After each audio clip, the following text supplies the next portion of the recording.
Gutiérrez, no, tampoco estás... tampoco subiste tus datos en la página. No. Gutiérrez Leonel. Bien. ¿Alguien más? Salomón Marón, Córdoba. ingeniero.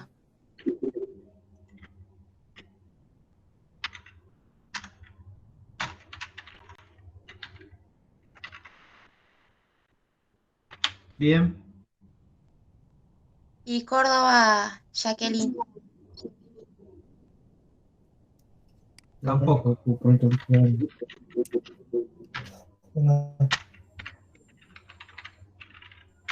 ¿Alguien más? Sánchez Luis Matías. Perdón. Sánchez Ruiz Santiago. Ingeniero. Sí.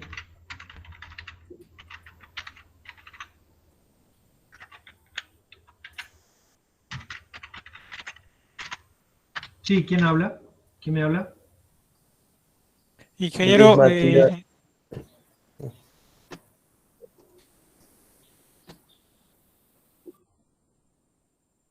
Los escucho. No sé si a mí me han nombrado porque se me cayó justo el internet en ese momento. Vargas Gonzalo.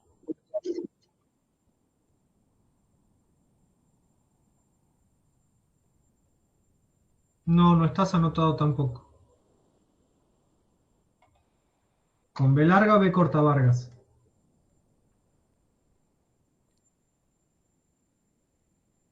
B corto. Gracias.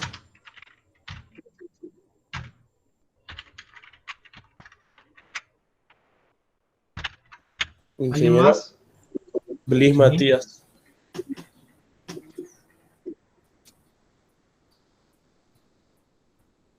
Tampoco estás anotado. Bien.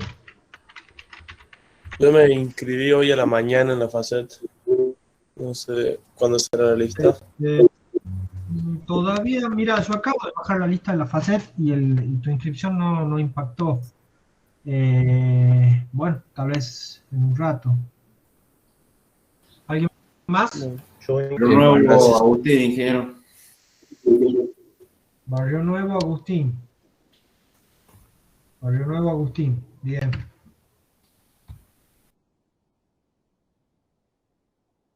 ¿Listo? Y Marchesi Fabricio, yo tampoco me anoté. ¿Cómo es tu apellido, perdón? Marchesi Fabricio. Ah.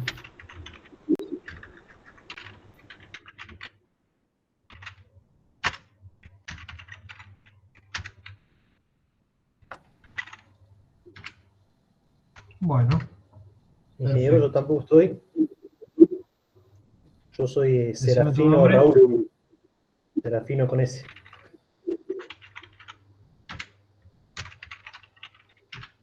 Bien. Bueno. Comencemos entonces. A ver, les comento un poquito el tema de cómo es la modalidad de cursado y demás.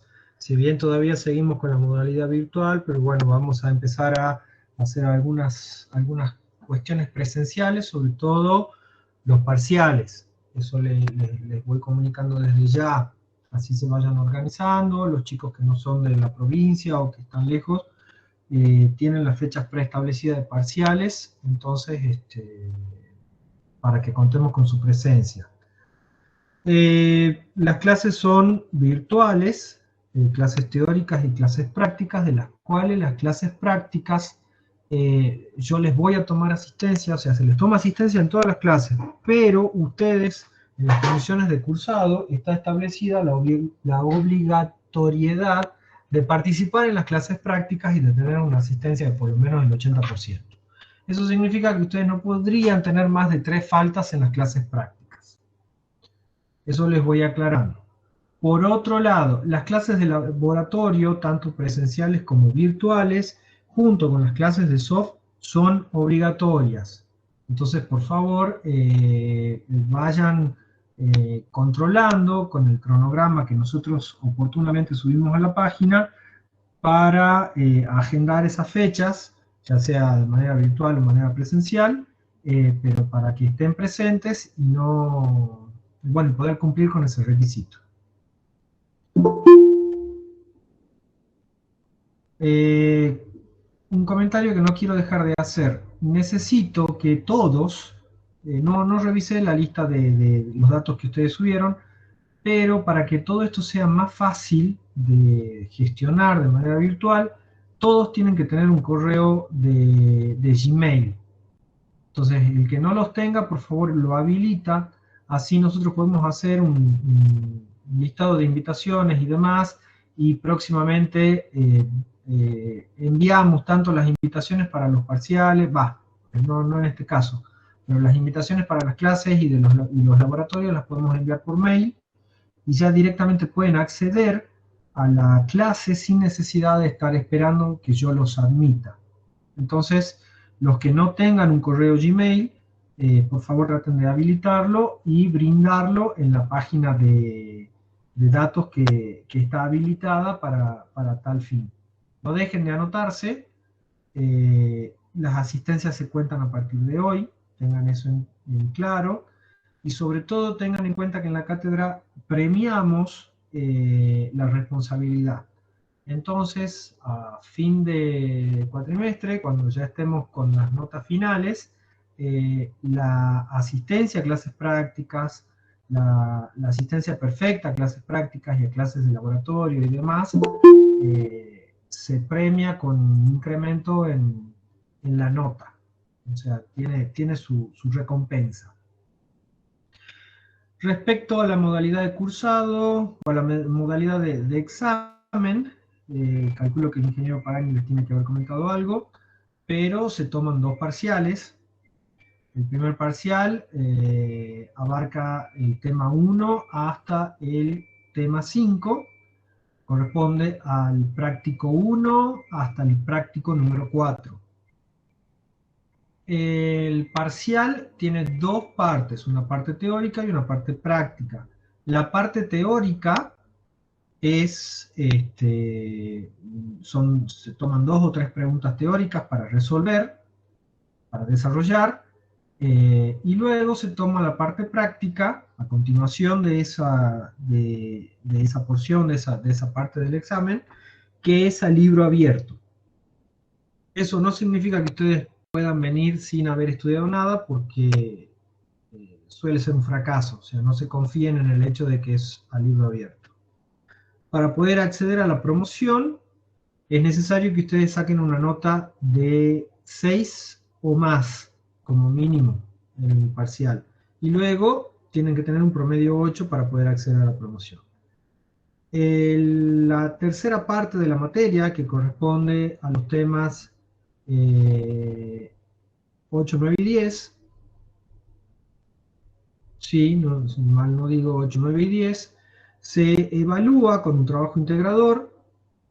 En ese momento se van a formar grupos de trabajo y van a desarrollar el mismo, un proyecto, que suele ser un proyecto integrador, que lo vamos a presentar en su momento, en donde vamos a evaluar las competencias adquiridas por cada uno de ustedes a lo largo de la materia, y con el resultado de esas 3 evaluaciones, tanto los 2 parciales como el trabajo integrador, se llega a una nota ponderada final. Cada uno de los parciales tiene un peso determinado en la nota, y con eso ponemos la nota correspondiente. ¿Está claro más o menos? Sí, ingeniero, quedó claro. Bueno, están establecidos los horarios de consulta, también en la... Sí, decime. No, justo quería preguntar sobre las consultas, si van a ser presencial o...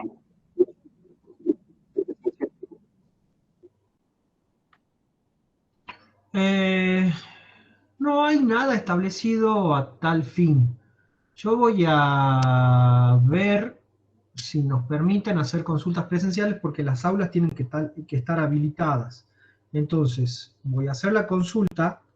Si me habilitan a hacer consultas presenciales, yo por lo menos las voy a dar. Si ustedes quieren que sea presencial, ahora si a ustedes les resulta más cómodo que sean virtuales, nos organizamos para que sea una consulta virtual. Ustedes me dirán.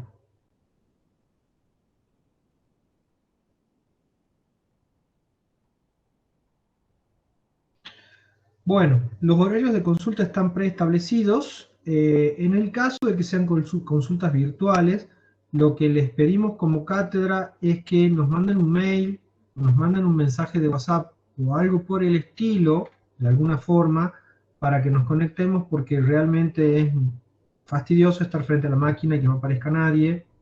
Entonces, si no van a necesitar consulta, o sea, si van a requerir de la consulta, les pedimos que nos manden un aviso para que nos conectemos y podamos estar brindándoles la atención que requieran.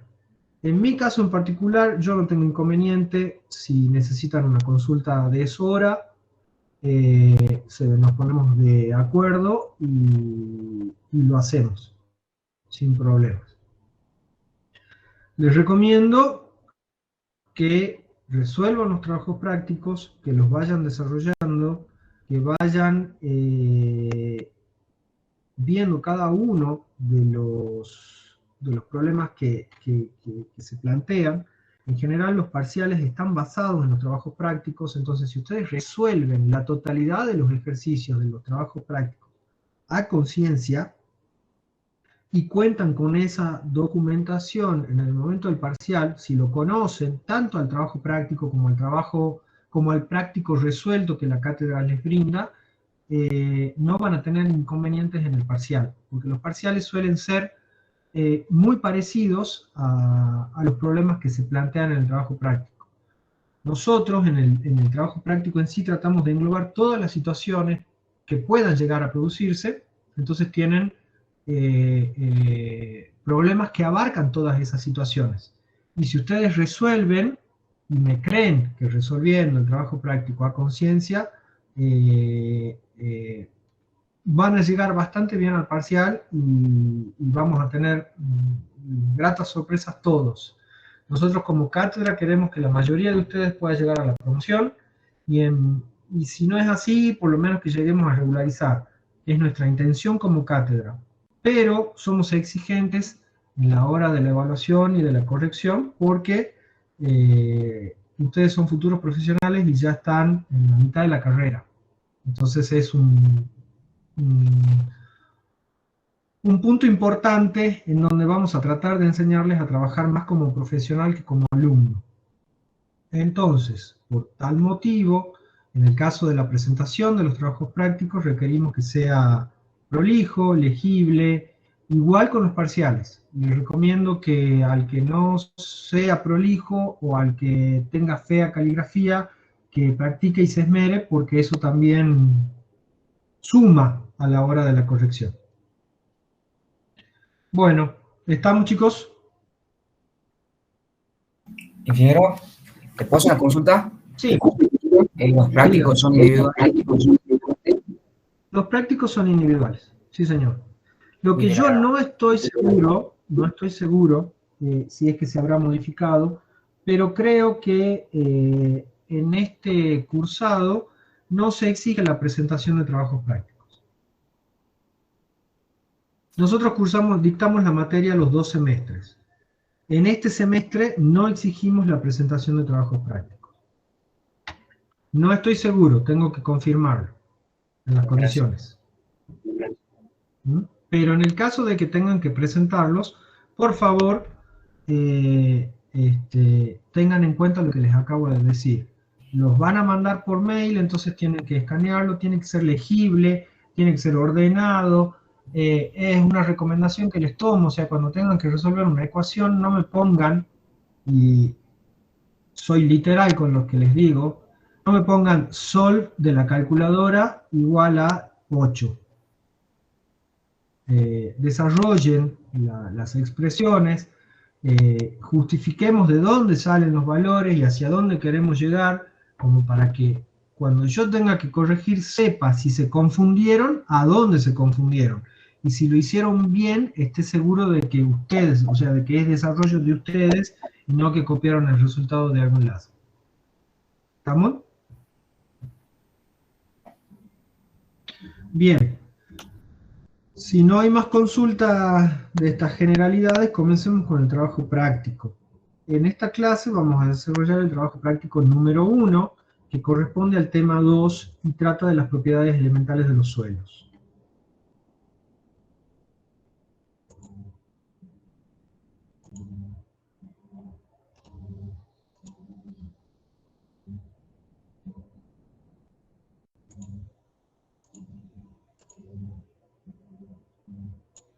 ¿Pueden ver lo que estoy presentando?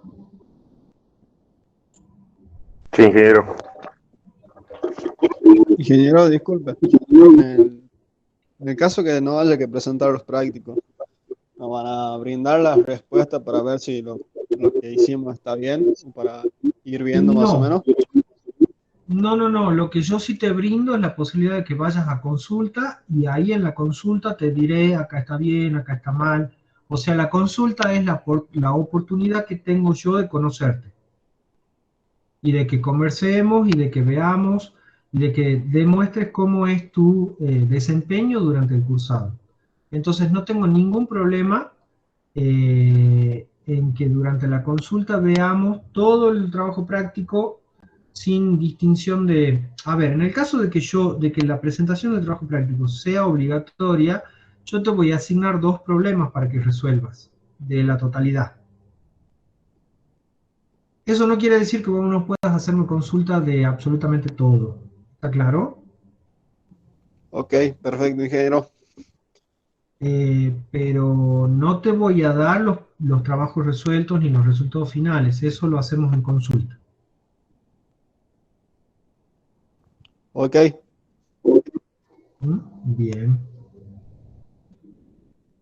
Ingeniero, una consulta.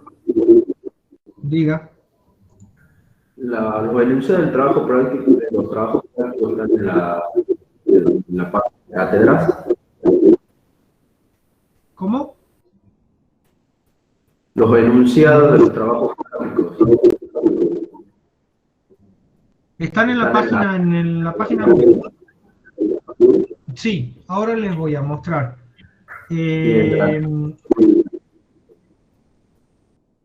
Ahora les muestro.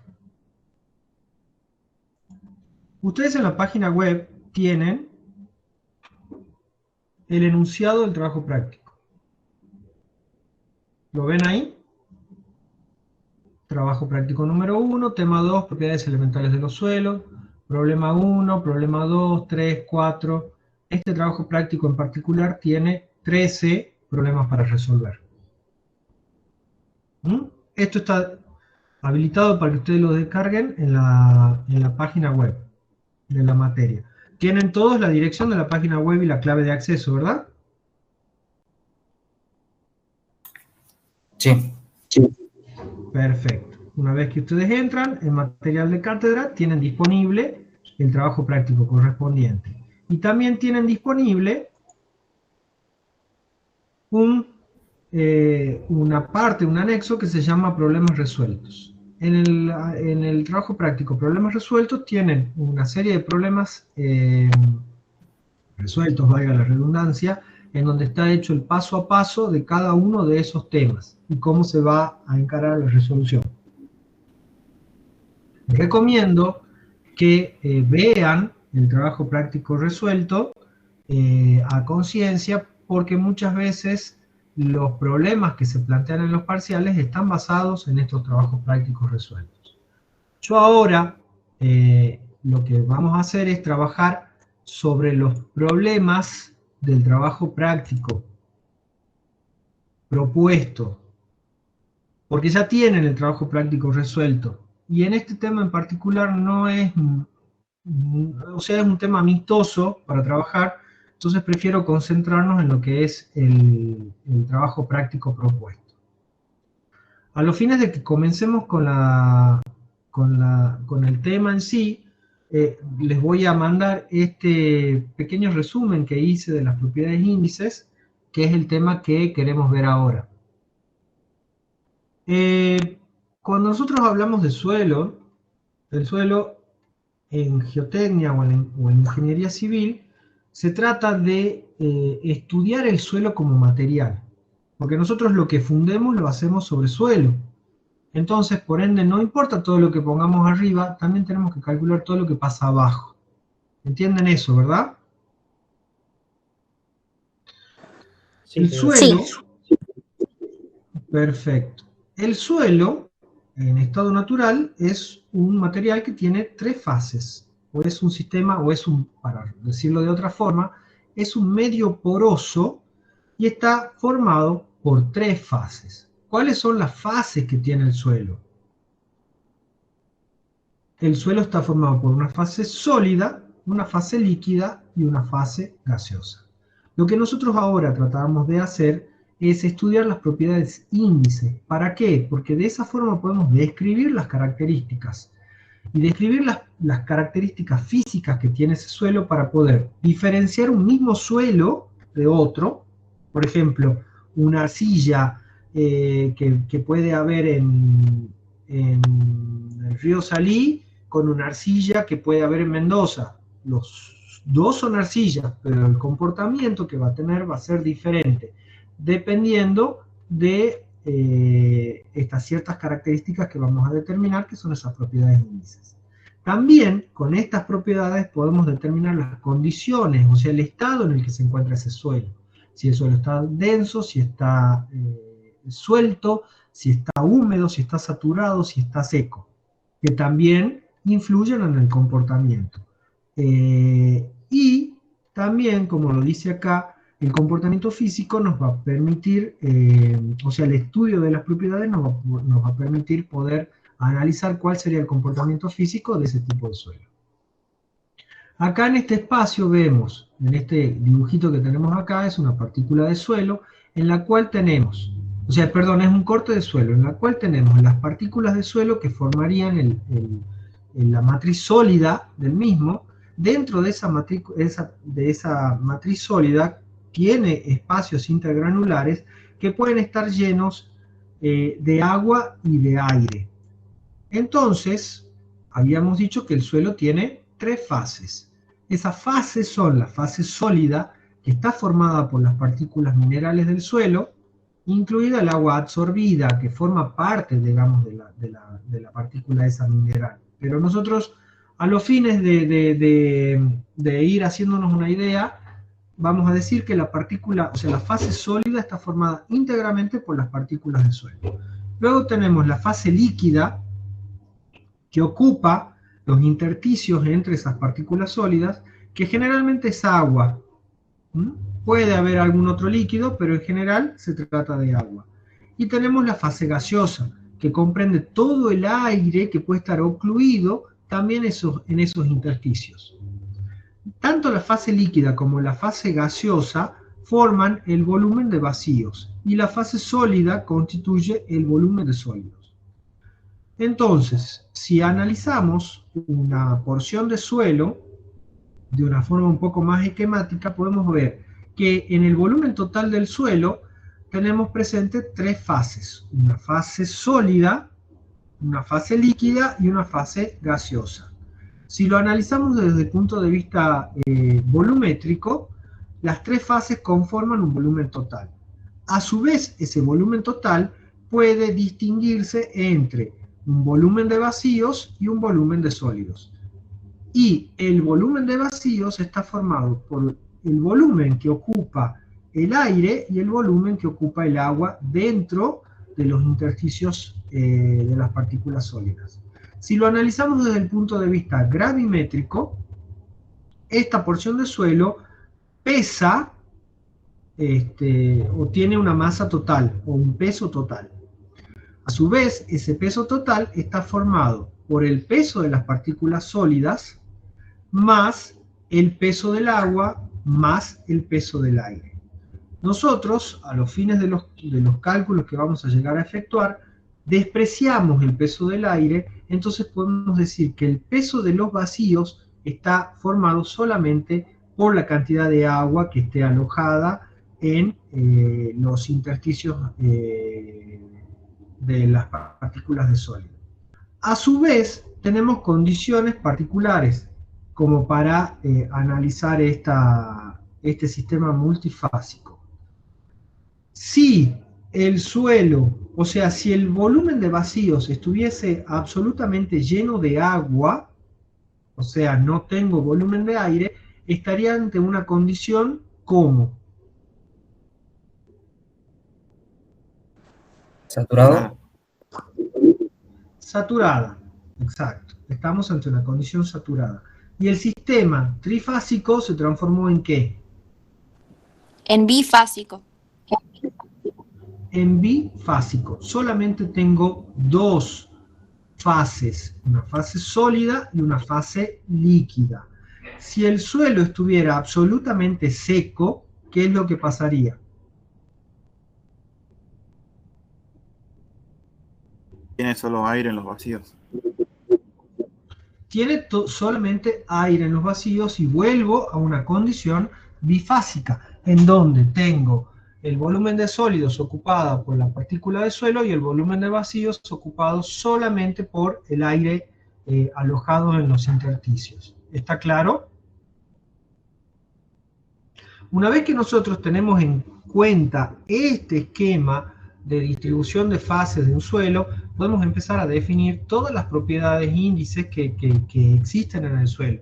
Yo acá estoy yendo un poco más rápido de lo habitual porque se supone que ustedes ya lo vieron o el ingeniero Pagani ya alguna mención les hizo. De todas formas les voy a compartir este pequeño resumen como para que lo tengan en cuenta. Las relaciones que nosotros analizamos en particular se desprenden de ese análisis que acabamos, o esa descripción del suelo que acabamos de efectuar. Entonces tenemos como primera medida el peso específico de las partículas del suelo. El peso específico se define como el volumen, como el peso de los constituyentes sólidos sobre el volumen sólido. En general, se hicieron análisis para la determinación y se llegó a demostrar que el peso específico varía muy poco. El valor depende básicamente de la composición mineralógica de las partículas que constituyen el suelo. Entonces, para arenas y gravas, el peso específico en general vale 2,65 kilos por decímetro cúbico. Para arcillas varía entre 2,5 a 2,9. Entonces, en función de eso, decimos que la variación del peso específico no es significativa, ni siquiera en las propiedades físicas ni en las propiedades mecánicas, para poder determinar cómo es el comportamiento del suelo, pero sí lo necesitamos para poder analizarlo en términos del peso unitario, que ya vamos a ver de qué se trata. Acá hay una tablita que les comparto en función de, en donde podemos determinar cuál es el peso específico correspondiente a cada tipo de suelo, que pueden considerar ustedes para la resolución de problemas dentro de esos valores. Entonces, podemos decir que el peso específico varía entre 2,6 a 2,7 para el caso de las arcillas, y en las gravas, arenas, limos, estamos en un valor de 2,65 aproximadamente. Luego tenemos relaciones que son volumétricas, o sea, se clasifican o se analizan en términos de volumen. Por un lado tenemos la relación de vacíos. La relación de vacíos se define como el volumen de vacíos sobre el volumen de sólidos. Entonces representa la proporción de vacíos de un suelo. En el caso de suelos granulares, el índice de vacíos va a depender de la estructura del material y puede llegar a variar entre 0,35 y 0,91. El solo conocimiento de esta relación de vacíos no es suficiente para determinar si el suelo está en estado denso o en estado suelto. Eso lo tenemos que hacer comparándolo con otra relación de vacíos patrón, como para poder determinar una densidad relativa. En el caso de los suelos cohesivos, la porción o la proporción de vacíos puede variar entre 0,5 y 5. Pregunta, ¿la relación de vacíos tiene unidades? No. No, es adimensional. Y tengan en cuenta que depende del volumen de vacíos y del volumen de sólidos. A su vez también tenemos otra propiedad importante que es la porosidad. La porosidad se define como la relación entre el volumen de vacíos y el volumen total del suelo. El índice de poros y el índice de vacíos son adimensionales, como acabamos de explicar, y en general se explican o se expresan en porcentaje. El valor no puede exceder del 100% en el caso de la porosidad. En suelos granulares, la porosidad varía entre 36 a 48%, mientras que en las arcillas es del 35 al 83%. ¿Por qué decimos que la porosidad no puede ser mayor al 100%? Porque se compara con respecto a un volumen total. Exacto. Y si fuese mayor al 100% sería físicamente imposible. ¿Está claro? En el caso de la relación de vacíos, ¿puede ser mayor al 100%? Sí. Sí, porque el volumen de sólidos es un volumen constante, que no depende de la relación o de la cantidad de vacíos que haya. ¿Está claro?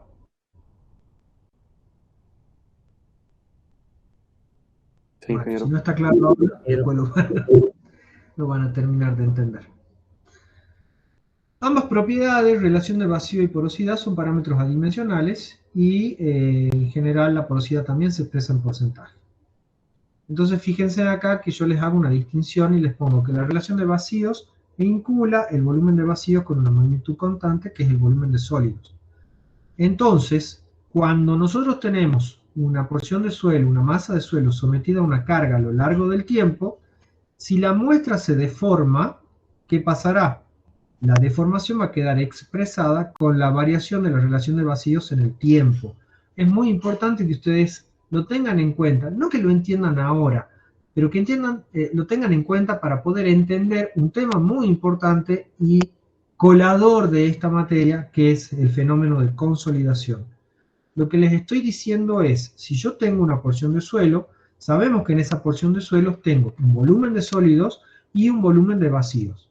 La relación de vacíos me brinda la relación, valga la redundancia, que existe entre los vacíos y el sólido. ¿El sólido se puede multiplicar, o sea, puede cambiar? No. No, se va a mantener constante a lo largo del tiempo. ¿Pero los vacíos pueden modificarse? Sí. El vacío sí puede modificarse, porque le puse una carga y lo estoy aplastando y tratando de que las partículas se vayan uniendo entre sí, o porque le saqué una carga y entonces se produce un fenómeno de esponjamiento y el vacío crece.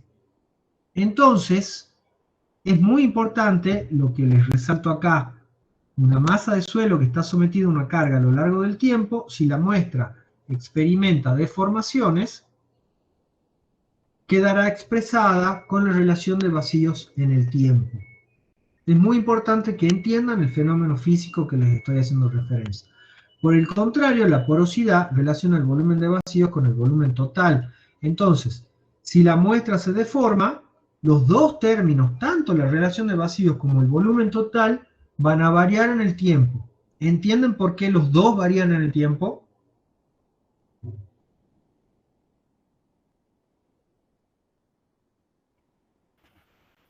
Y sería como que el volumen total se expande, digamos. ¿Por qué? Porque considera tanto sólidos como vacíos y los vacíos son los que aumentan. El volumen de sólidos es función, el volumen total es función del volumen de vacíos. Entonces, como el volumen de vacíos es la variable a lo largo del tiempo, la variación del volumen de vacíos también me incluye una variación en el volumen total. Entonces, por eso, los dos términos, en el caso de la porosidad, van a variar en el tiempo.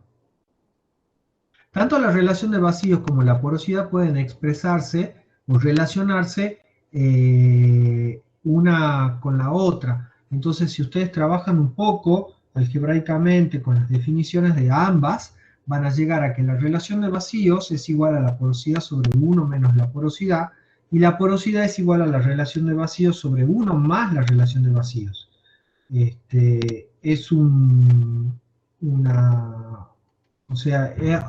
Hay una forma de demostrarlo que está en los trabajos prácticos resueltos y que lo pueden ver.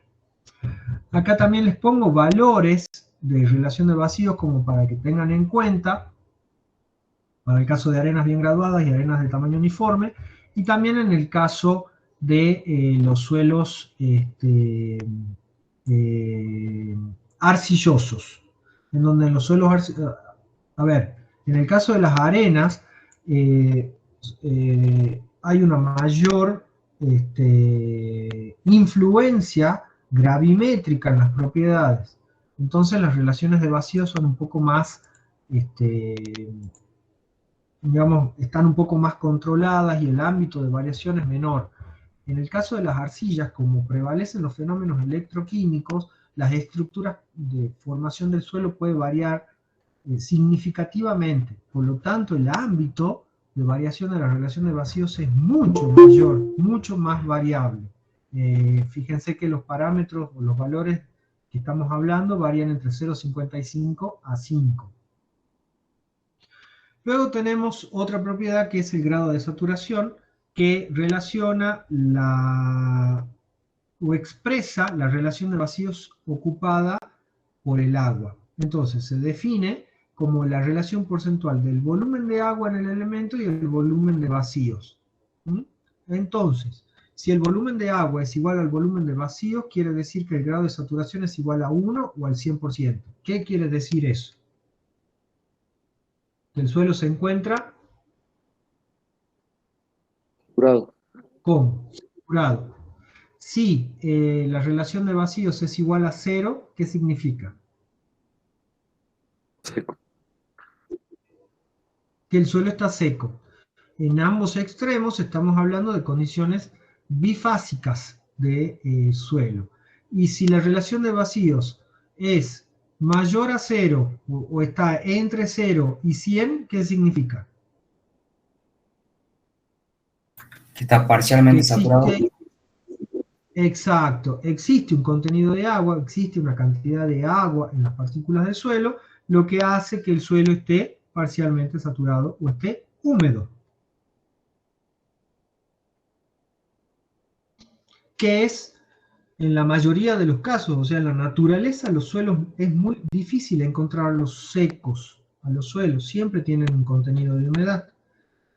Sí pueden existir suelos saturados, que van a ser los suelos que están presentes bajo la napa freática, pero en general los suelos están húmedos. Contenido de aire, igual al grado de saturación, expresa la proporción de aire presente en un elemento de suelo y se define como el volumen de aire sobre el volumen total. No es mucho más que eso. El contenido de humedad es una propiedad absolutamente gravimétrica. ¿Qué quiere decir que es gravimétrico? Que depende de los pesos. Entonces, es la proporción de agua presente en un elemento de suelo y se expresa en términos del contenido de humedad. Es la relación entre la masa de agua de un elemento y la masa de las partículas sólidas. Entonces, el contenido de humedad se va a definir como el peso del agua sobre el peso de los constituyentes sólidos. ¿Me siguen? Es una relación gravimétrica, peso de agua sobre peso de sólidos. Entonces, si el suelo está saturado, o el grado de saturación es igual al 100%, ¿el contenido de humedad es del 100%? No. No, no tiene nada que ver. El contenido de humedad, les repito, es una relación en pesos. y no depende del grado de saturación. Acá tengo valores típicos que dice cuando la saturación es del 100%, el contenido de humedad puede variar entre un 15 y un 30% para el caso de suelos granulares, entre 60 y 70% para el caso de las arcillas, y puede superar el 100% para el caso de suelos en presencia de materia orgánica, por ejemplo, como la turba. O sea, ustedes en algún problema, si yo les digo que el contenido de humedad es del 250%, eso no significa que sea un error ni que el suelo esté saturado. Significa que estamos ante un suelo espantoso, de origen orgánico, en el cual el peso del agua supera ampliamente al peso de los constituyentes sólidos del suelo. Luego tenemos una de las relaciones o de las propiedades físicas más importantes en los suelos, que son los pesos específicos unitarios o densidades unitarias. Se define como el peso del suelo en su totalidad, o sea, el peso de los componentes sólidos y del volumen de vacíos, el peso correspondiente al peso de vacío, dividido en el volumen total. Entonces, estamos analizando el suelo en su totalidad. En función del contenido de humedad, vamos a diferenciar distintos valores de la densidad. Entonces, vamos a tener, en el caso de que la humedad sea igual a 0, ¿qué significa? Que el peso de agua sea igual a 0, vamos a determinar la densidad seca, que puede llamarse gamma D o gamma S, y es igual al peso de las partículas o al peso del suelo, al peso seco del suelo dividido en el volumen total. Y el volumen total está conformado por el volumen de sólidos más el volumen de vacíos. Si la humedad de la muestra es mayor que 0, pero no llega al grado de saturación, vamos a poder llegar a la densidad húmeda. La densidad húmeda va a ser igual al peso seco del suelo más el peso del agua más el peso del aire dividido en el volumen total. Entonces, si yo comparo la primera expresión con la segunda expresión, ¿cuál va a ser mayor? El húmedo. El peso húmedo, ¿por qué? Y porque se le agrega el peso del agua. Porque se le agrega el peso del agua. Cuando el valor de la humedad de la muestra coincide con el volumen o con la humedad correspondiente a la saturación, vamos a llegar al peso unitario saturado, que va a ser igual al volumen de sólidos más el volumen de agua correspondiente a la saturación sobre el volumen total. ¿Va a ser mayor o menor que la cantidad, que la densidad húmeda? Mayor. Va a ser mayor, porque el volumen de agua ocupado por los poros va a ser completo.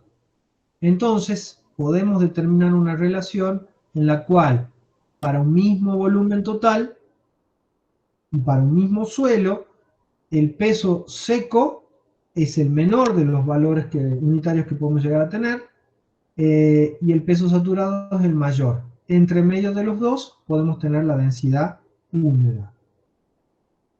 Existe una condición en particular y es la que se trata del cuerpo sumergido. En el caso de los suelos, cuando están sumergidos en el agua, van a pesar menos que en el aire. ¿Por qué? Porque el empuje hidrostático que se produce, y está demostrado, dado por la ley de Arquímedes, genera una fuerza que tiende a disminuir el peso del suelo que esté sumergido. Entonces, a ese peso que tengo ahí le tengo que restar el volumen de agua que desplaza, aplicando el principio de Arquímedes.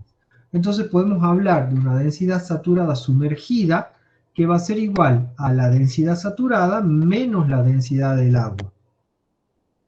Esta es una propiedad que se usa permanentemente en todo lo que es geotecnia y mecánica del suelo, pero que ustedes ahora no la van a llegar a entender en su totalidad, pero sí cuando veamos el tema de presiones neutras y efectivas, que sería el tema 4.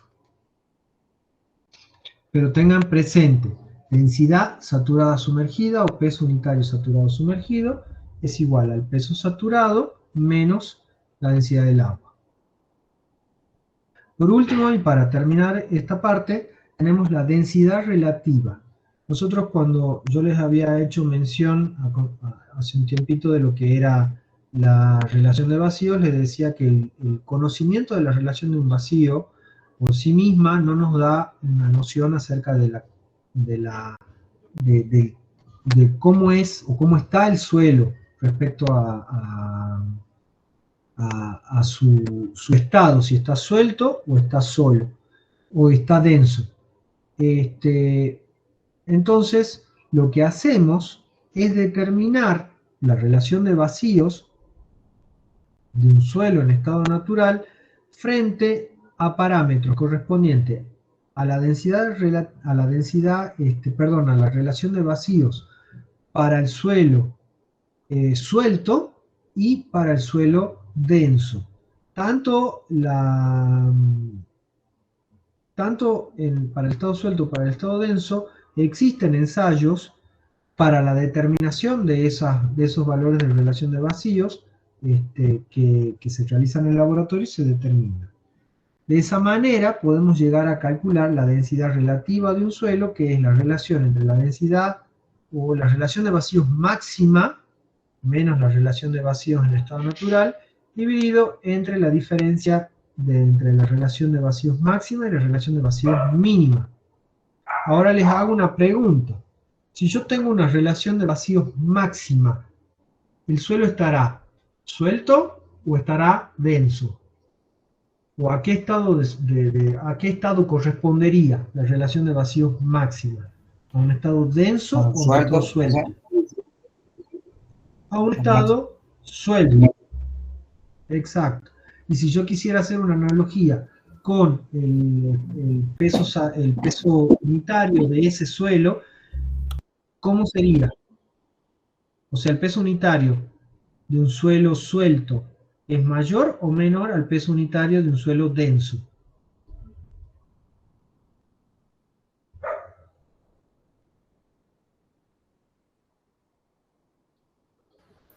Menor. Menor, exacto. Entonces, la relación de vacíos máxima corresponde a un estado suelto y a su vez se le asocia un peso unitario menor, que en el caso de una relación de vacíos mínima, que correspondería a un estado denso, y por ende tendríamos un peso unitario mayor. ¿Por qué el peso unitario sería mayor?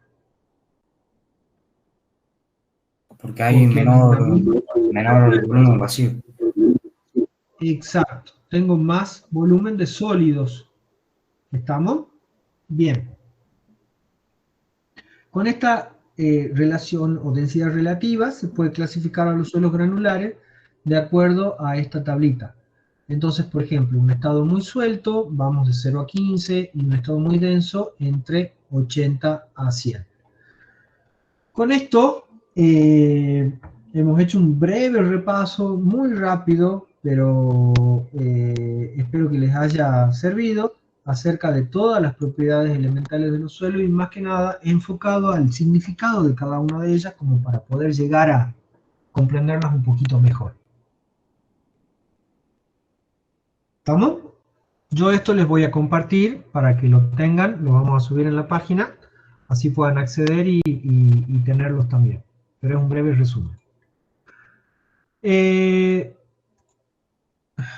Acá estamos viendo lo que es el trabajo práctico correspondiente a los problemas resueltos. Los invito a que lo analicen, lo estudien, traten de resolverlo y vean el paso a paso como para poder trabajarlo y que les sirva de manera de guía de trabajo, de desarrollo de los problemas. Yo en particular en esta clase, más que ver los problemas resueltos, quiero que veamos los problemas propuestos. Si nos vamos a las propiedades al trabajo práctico número 1, vemos el problema número 1. Dice, de una muestra del suelo se determinaron en el laboratorio los siguientes valores. Perdón chicos, ¿quieren que hagamos una pequeña pausa o quieren seguir?